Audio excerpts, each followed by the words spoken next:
Kenalkan,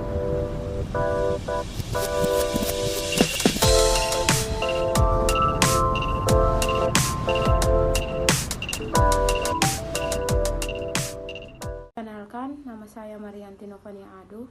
Di sini saya akan menjelaskan tentang disposisi, toksikokinetika, dan absorpsi. Nah, disposisi merupakan istilah umum yang digunakan untuk merujuk toksikan ketika kontak dengan tubuh manusia. Di dalam disposisi kita belajar tentang 1. Bagaimana terjadinya absorpsi. 2. Kemana toksikan tersebut terdistribusi di dalam organ maupun jaringan. 3. Berapa lama toksikan berada pada organ maupun jaringan tersebut. 4. Bagaimana toksikan tersebut diubah di metabolisme atau biotransformasi. 5. Bagaimana dikeluarkan keluar tubuh. Selanjutnya, toksikokinetika.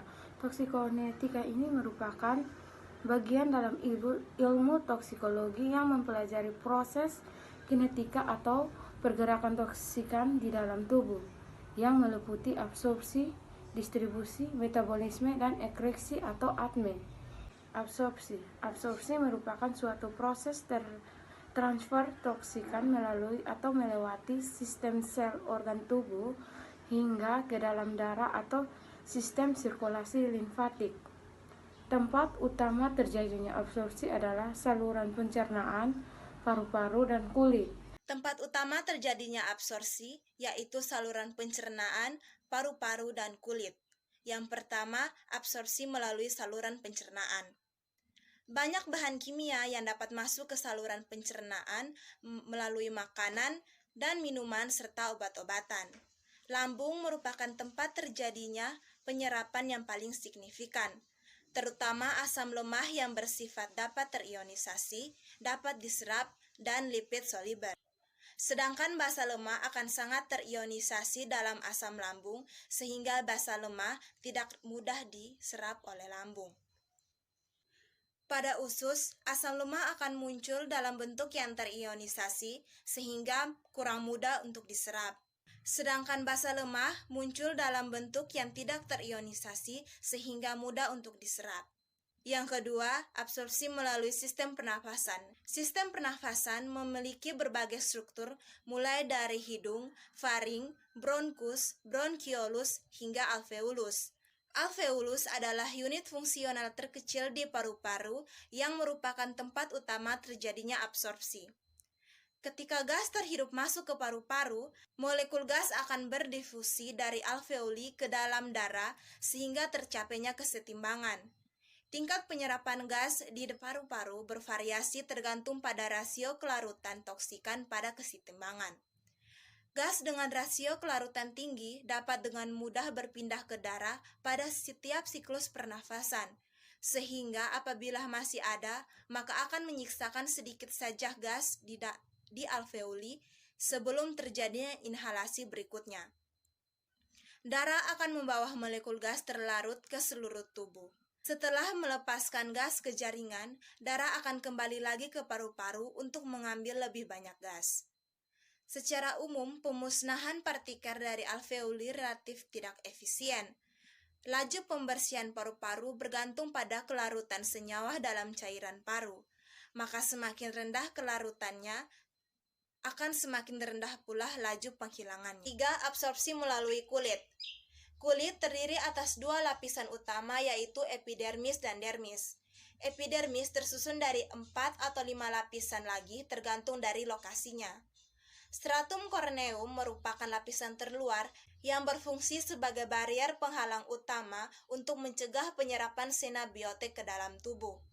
Untuk diserap dalam kulit, pertama-tama bahan kimia akan melewati stratum corneum dan selanjutnya melewati 6 lapisan kulit lainnya. Senyawa lipofilik umumnya akan diserap lebih cepat sebanding dengan sifat kelarutan lemaknya, namun berbanding terbalik dengan berat molekulnya. Sedangkan senyawa hidrofilik akan diserap lebih lambat oleh stratum corneum. Oleh karena itu, struktur senyawa hidrofilik lebih cenderung merembes kulit melalui pelengkap kulit seperti folekul rambut. Fase kedua terdiri dari difusi melalui lapisan bawah epidermis dan dermis. Selanjutnya, bahan kimia akan masuk ke sirkulasi sistemik melalui pembuluh darah dermis. Ada beberapa faktor yang mempengaruhi penyerapan toksikan melalui kulit, yaitu melalui integritas dan kondisi hidrasi stratum corneum, suhu lingkungan, pelarut yang berfungsi sebagai pembawah, dan ukuran molekul. Saya Julian Meliatribawa, saya akan menjelaskan materi tentang distribusi. Distribusi adalah proses pergerakan toksikan tersirkulasi dari tempat asal pajanan ke daerah lain di dalam tubuh, baik melalui sistem peredaran darah maupun limfatik. Setelah melalui proses absorpsi, toksikan akan terdistribusi melalui sistem peredaran darah maupun limfatik menuju ke jaringan di dalam tubuh. Proses pergerakan ini akan mengikuti mekanisme transportasi toksikan melewati membran sel.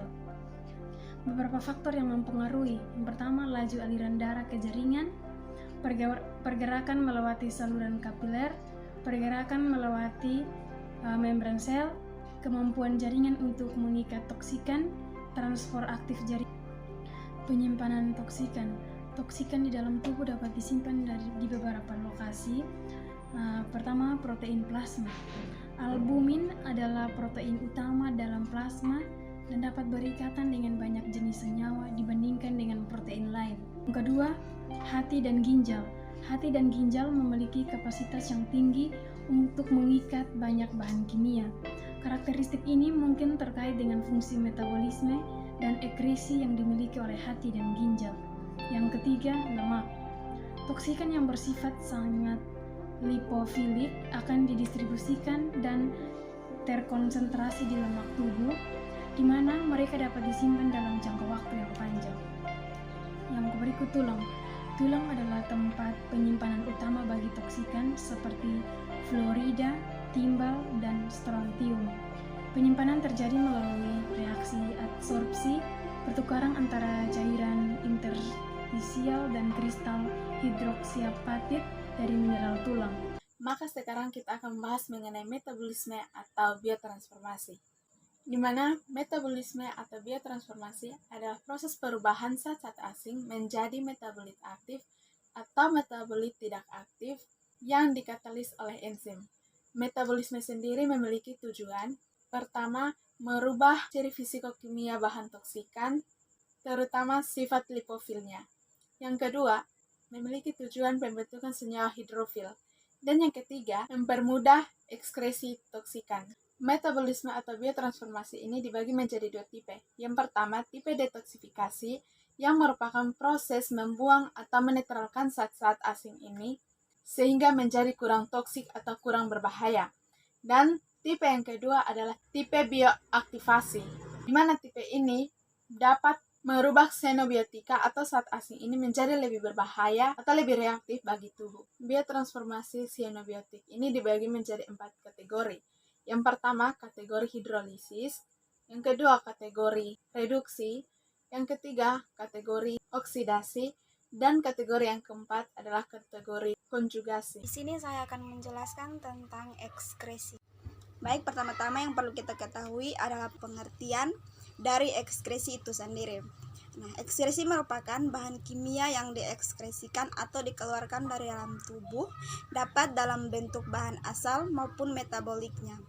Toksikan dapat dikeluarkan dari dalam tubuh melalui berbagai macam cara. Yang pertama, urin. Ginjal merupakan organ yang sangat efisien dalam mengeliminasi toksikan dari tubuh. Nah, ekskresi melalui ginjal yaitu bahan atau toksikan yang larut dalam air yang diekskresikan melalui urin. Yang kedua, hati. Hati berperan penting dalam menghilangkan bahan toksik dari darah setelah diabsorpsi pada saluran pencernaan. Yang ketiga, paru-paru. Toksikan yang tetap berada pada suhu tubuh akan diekskresikan melalui paru-paru.